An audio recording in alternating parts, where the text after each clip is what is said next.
G'day, I am here with one of my favourite humans in the world. This is Lock Dog, or Lock, but I call you G'day.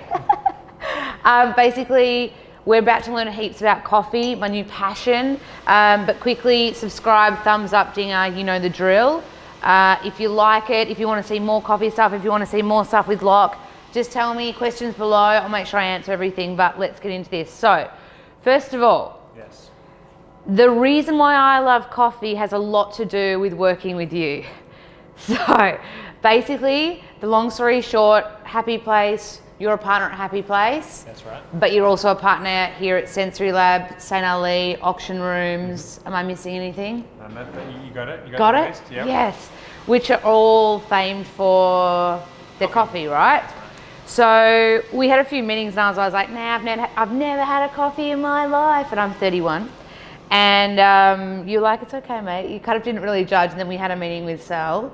Yeah, at his house, that's right. Yeah, and he was like, what? And made one on the spot. And that was kind of like the beginning of... experience. And since then, every time I see you, you kind of like go here and hook me up with awesome coffee. And I've got my little French press you gave me now, and I'm loving it. Yep. So thank you. But now I feel like hungry to learn more. So... First of all, we've got all these little beans. Now these are roasted because they start off green, right? Correct. I'll hold So some up. all of these coffees we've got today are coffees we've picked to use through our cafes. So they're from Colombia, Brazil, and Timor-Leste. They've all been roasted for a process we call cupping. So before coffee gets to any of our stores, it's kind of a process like wine tasting. We evaluate coffees for how good they taste, smell, and sort of evaluate them for what we might want to use them for. So not all coffees are created equal or have the same characteristics. So this is a really good opportunity for us before we go ahead and spend lots of time roasting and brewing them and stuff like that. Taste test. Yeah, to taste test them and generally, we'll do it with a clipboard and pen and sort of evaluate all the characteristics. But today we'll sort of have a bit more casual approach and we'll go through it, but not delve into the finest detail. Okay. So at this stage of the game, would these be considered single origin because they're all separate? Yeah. So all of them are from either a single lot or cooperative. So. Aguacate, De Bono, De Lubasa, they're all either names of farms or cooperative. So it's just a bunch of farms working together to make good coffee. All right, what do we do? So the first thing, I guess, to point out is all of them look different. So coffee like fruit, like bananas or apples and stuff, there's different types. So it's not just coffee. All of these are different varieties of coffee. So typically coffee from Colombia, you get lots of Caturra or Castillo or a couple of others. Okay. So is that types? Yeah. So that's like a variety of coffee. Okay. Yeah.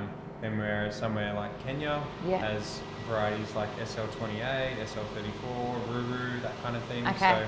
So depending on when they're grown, different coffees sort of grow better in different areas or soil and stuff like that. And the soil can affect the flavour too because of the mineral content. Soil, weather, I altitude, all that jazz. Stalked you on YouTube before this, and then I started finding there's so many YouTube videos about coffee, and I kept seeing this thing, and I might be saying this wrong, and I don't know if this is a faux pas or anything, but this Geisha one keeps getting.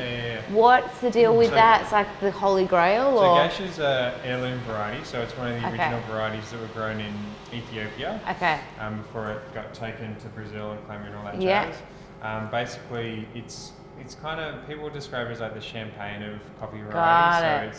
So it's typically really complex. It's really floral, fruity. And expensive, right? Yeah, super expensive. Because it's harder to get. Yeah. Well, lots more growers are growing it these days because you can get such a good price. But because of those characteristics, the demand is very high around the world within specialty bars. So there's Geisha auctions every year where a lot of the best farms auction their coffees off for insane amounts of insane amounts of money. Really? And those coffees are coffees that we buy not because we want to try to make money out of them, but because we just love them and they're delicious. And like I said, there's never really any money in it for us. It's just passion. Yeah. What's your all-time favorite? What's your favorite? My favorite coffees are typically African coffees. I really love coffees from Kenya. They've just got characteristics you can't find in anything else. And yeah, I don't know. It's everything: aroma, mouthfeel, everything. I just love Kenyan coffees. I feel like you've got me onto Kenyan coffees a little bit too. Mate, they're the best. Yeah. Awesome. Okay, so what do we do with these guys now? Sweet. So first step is we've got to grind all these coffees. So there's a few steps in the process. Okay. So what we'll do is we'll go through these one by one, grind them all up, and then we're going to assess the aroma from the bowl. Cool. So I'll make that all happen. Yeah.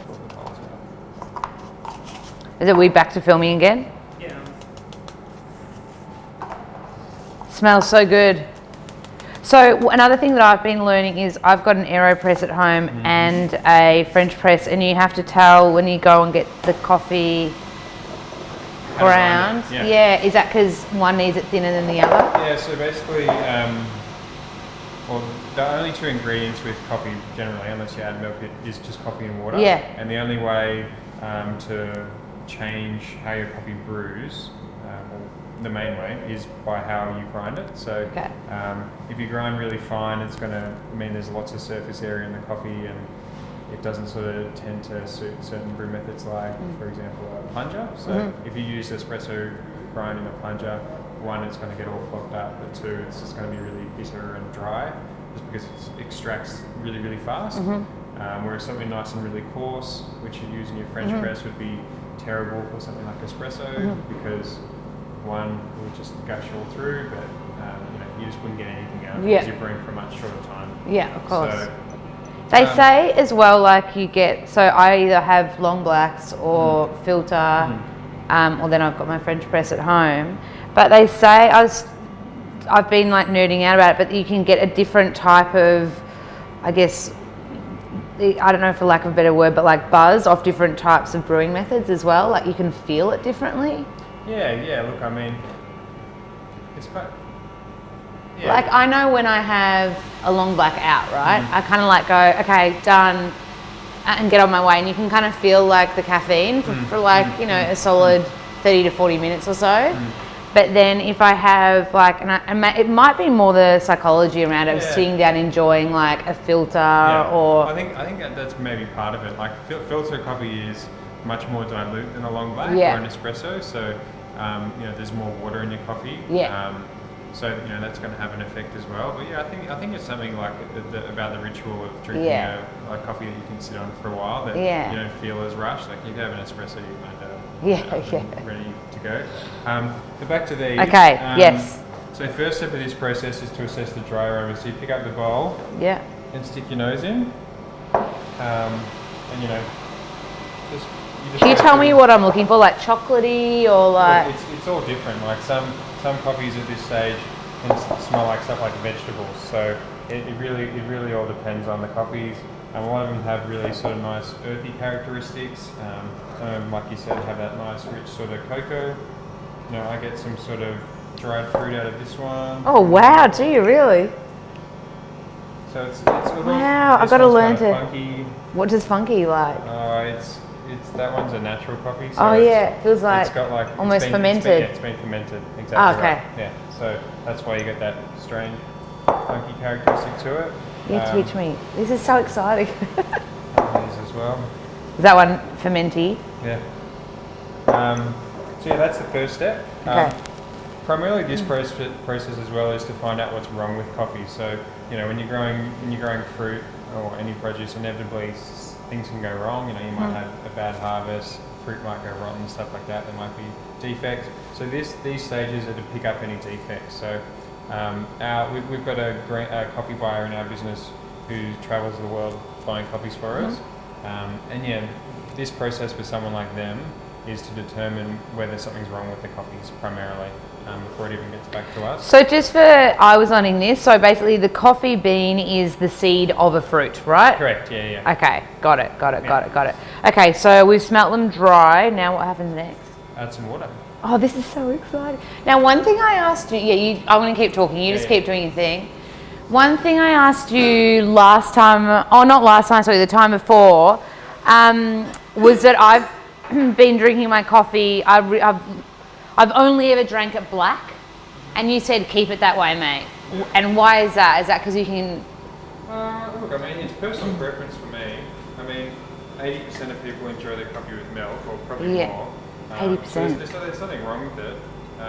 But I think if you're out to pick out different characteristics, or wanting to learn a bit more about coffee, I think drinking coffee, without adding anything else is probably the best way to do it. Well, from a nutritional perspective, it's kind of the bee's knees as well. Yeah. Like, that's why I like to have it. But yeah, this is exciting. Is this like any special contraption, or is it? Oh, so this is a cupping kettle. It's made out of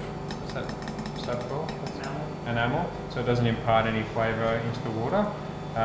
Basically, this is kind of similar to your plunger before you plunge. So basically, we're just adding hot water now, and we're going to let it steep for a couple of minutes. Just want to get all the coffee nice and soaked. So does it need to be like, does it matter like when you're at home and doing it and you boil the kettle, like can it be at that boiling temperature, or is that too high? Like does the temperature of the water affect it? So temperature of the water is, out of all the variables, is going to affect it probably the least amount, as long as it's just off the boil. If it's in between that sort of 90 to 99 range, you're in pretty safe territory. I, for consistency's sake, just always use water that's fresh off the boil. Okay. Just so you eliminate an extra level where you're sort of second guessing yourself, especially at home. Yeah. So you use it fresh off the boil. Yeah. Yeah. It's literally straight off. Is that what this is going on here, or is this it? Yeah. Is this called the cream? Crema. No, yeah. crema. Yeah. I'm such a good. Okay, yeah. So crema's it's just a collection of like undissolved solids and residual oils and stuff from the coffee. Yeah. So you can see these ones are all kind of different colours already. This one's sort of darker down this end. This one's perhaps a little bit lighter and stuff. Coffees, depending on roast, how far they've been roasted, and also the kind of coffee they are, is going to mean you get a different sort of colour, I suppose. Question, so when you go to a cafe and you have the house blend, would that be like a combo of maybe all three of these, or that you've obviously done work on and got the right balance and ratio? For our cafes, predominantly our blends are Brazil and Colombian. Okay. But yeah, for the most part, cafes will have a house blend that's put together to be great through milk, and black, I guess, to be versatile. So generally that's going to be a combination of different coffees. Like you're pulling, say, coffees from Brazil because they're nice and nutty and rich, and then Colombians because they're chocolatey, or blah, blah, blah. When you're building a blend, you're trying to pull the different components of each together to make something that's better than each of them enjoyed on their own, I suppose. Oh, I'm loving this, learning so much. So yeah, so basically we just sit here and look at these for 5 minutes now, 5 minutes or so, and these need a bit of time to steep. Okay. So we just hang out, and then the next stage, we'll go through it, but it's just pushing the coffee out of the way and assessing the aroma then. Yeah, awesome. So when I saw you do the comp, and you won, now I want to say this right, Brewer Cup of the... Brewers Cup champion. Yeah, 2013. 13, yep. Yes. Yesterday's news. Yes. So good. Okay, so I saw you do that, and that looked like a pretty intense process. Like... Yeah. So that was pour over coffee. So okay. I guess kind of similar to what we're doing today. It's you brew by the cup, so you're brewing sort of no more than half a litre at a time. Yeah. You're using a paper filter and some lightly roasted coffee, so it's typically much more gentle and I guess more tea-like, I suppose, than a long lach or an espresso or something like that. When you say gentle, do you mean gentle on the palate? Does it still have the same caffeine levels? Or look, caffeine levels, when you sort of even it out, it ends up being about the same because you tend to drink more of it. Yeah. But more gentle in that there's just more water. Like espressos, like about 10% coffee, 90% water. Filter coffee is generally about 1 to 1.5% coffee, and 99% water. So there's just more water. So when I'm getting a long black, is that 2 espresso shots and hot water? Yep. Generally, I mean, there's no rules. Like cafes can do whatever they want. Yeah. But generally, that's what it is. Where is like you and me were just talking about like 5 years from now, but like where in the world is like I know we're in Melbourne and that's like the coffee capital of Australia, definitely. Would that be up there in the world players of good coffee? Absolutely. Like Melbourne is probably if not the top coffee city in the world, in the top 3. To be honest, I couldn't even think of another city that would come close. Really. Really. We're pretty lucky here. We're pretty saturated market. We've got great cafes everywhere, and good coffee's no longer like a rare thing. A rare thing. It's just a given. You go out and you expect it rather than you are stoked to find it. So. Now the $1 million question: how many coffees do you have a day? Look, it depends. It depends on the day. Like I reckon on average probably 3 or 4. Yeah. And most of those are drunk, 7 in the morning. Yeah.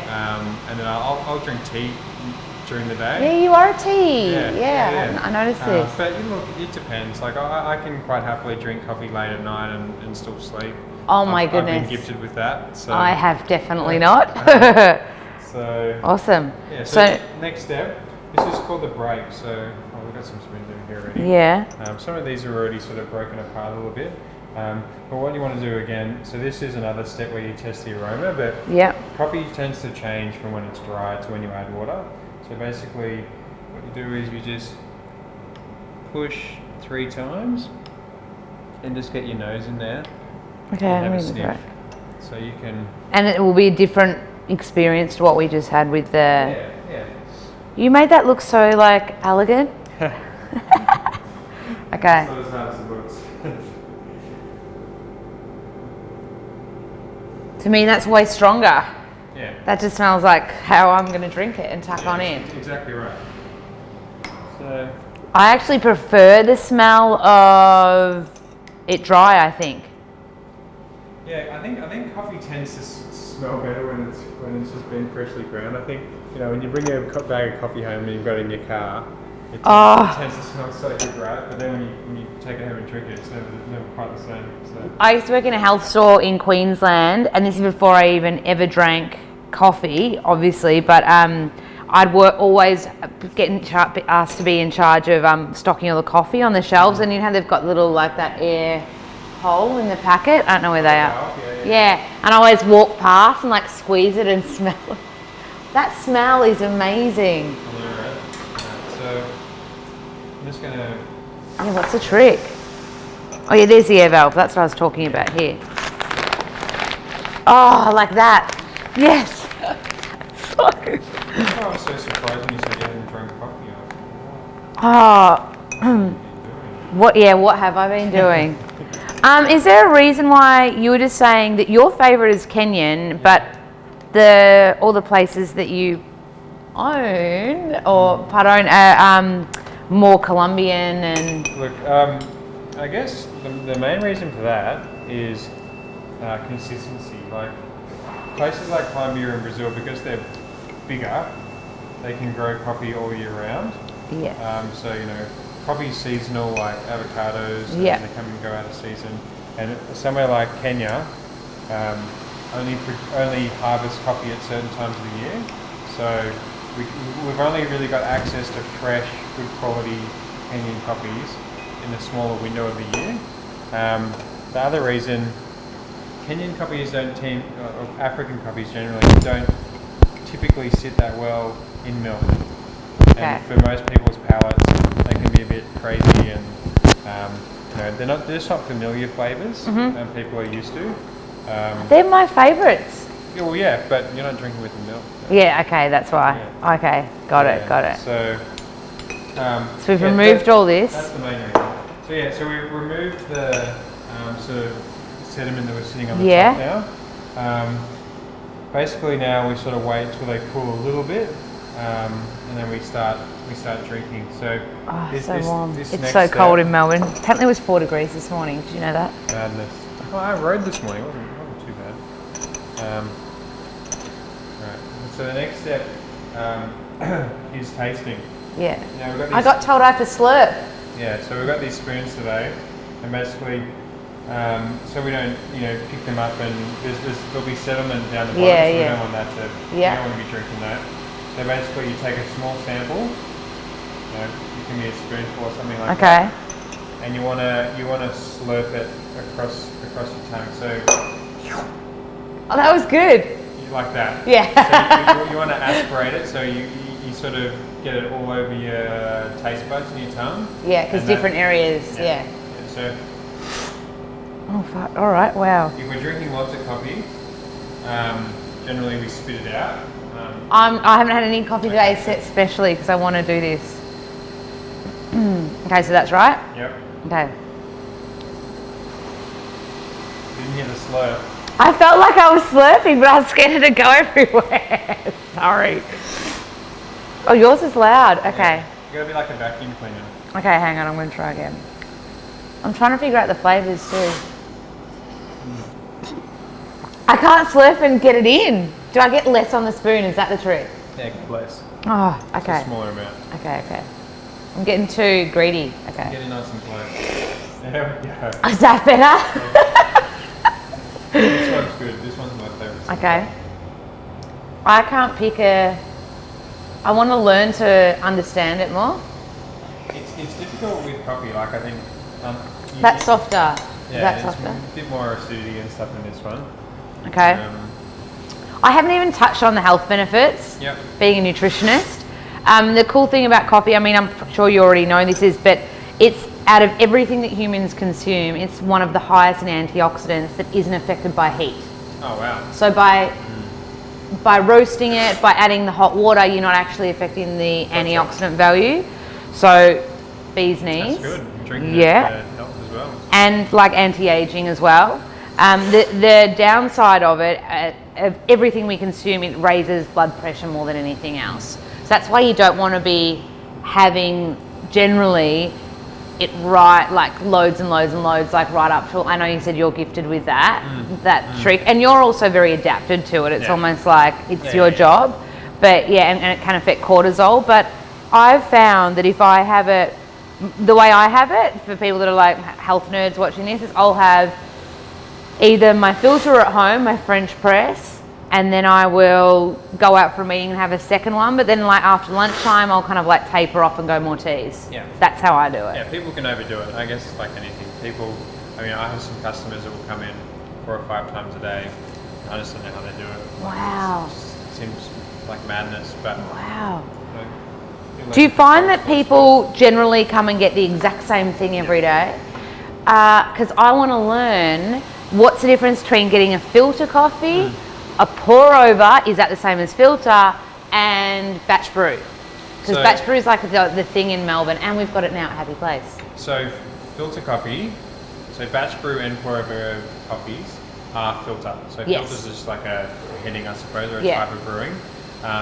Filter is it's brewed rather than using an espresso machine, which is with a really small amount of coffee and lots of pressure and water.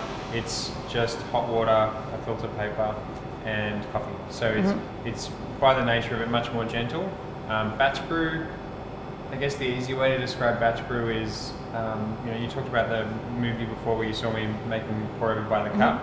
Batch brew is just like a giant pour over. So it's just like we've got a piece of equipment that brews a massive batch of filter coffee for us. So batch brew is becoming more popular because more people are drinking filter coffee, and typically it's just difficult to make well and consistently when you're busy. Like, have you tried the organic one at Happy Place? Sure I have. I helped pick it. Is it awesome? It's delicious. Oh, I'm going there straight after this.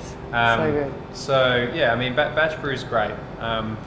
It's what a lot of our cafes use now for that very reason: consistency and just speed of service. Like it's. So, but 1 cup of batch brew is probably going to be a little bit gentler and not quite as strong as people that would normally get a long black. Yeah. Okay, I mean, like filter coffee is my preference. Like I like sitting on coffee for a while and doing work and stuff like that, and it is just gentler. Like I mean, and I feel like you can taste like the way we're tasting all of this. I feel like when I get filter, I can notice these kind of flavors. It's easier to discern flavors when it's a bit more dilute. Like the way our mouth works, I don't know how, but I think it's just how much more diluted, I suppose. 2 more questions. First one is, what happens when I go to a cafe, I order a long black, and it's like, whoa, this just feels really burnt, and what's happened then? Oh look, I mean, it can be a whole heap of things. But that's common. Yeah, well, I mean... Or it feels like a punch in the face. It doesn't feel like... There's so many different variables that go into making coffee, and that's why sometimes having a good one is, such a great experience. Yeah. Because, so much can go wrong. Whether it's the quality of the coffee that's been bought, it can be the roasting. Sometimes when you roast either too dark or too light, you get different characteristics. So if you've got that bitterness or that dryness, or there's no sweetness or anything like that, then generally that's a characteristic of roasting. So if you roast it really dark, you get some of that carbonization when you roast the coffee. So typically, Italian coffees and stuff like that are quite bitter and strong and stuff like that. And then it gets to the guys in the coffee bar, and they might do something wrong, or there might be something wrong that day. So. Because this is where you were saying for Sensory Lab, you do all your training. Like, it seems like there's a lot. It's not just like, woo, I'm a barista. It's like, hang on, mate, this is a lot of... Well, the baristas are kind of like the last step in the chain, really. Like, there's a lot of hands that have touched coffee before it gets to a customer.